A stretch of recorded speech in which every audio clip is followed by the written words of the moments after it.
میرے بیٹے کو کیوں نہیں بچائے؟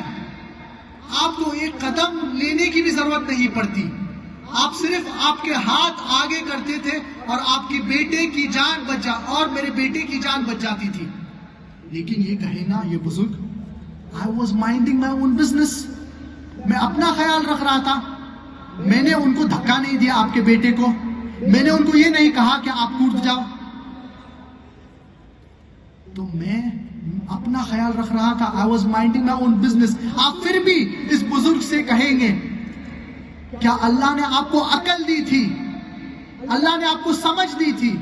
میرا بیٹا تو معصوم تھا، وہ بچہ تھا، صرف آپ اپنا ہاتھ آگے کرتے تھے اور میرے بیٹے کی جان بچ جاتی تھی۔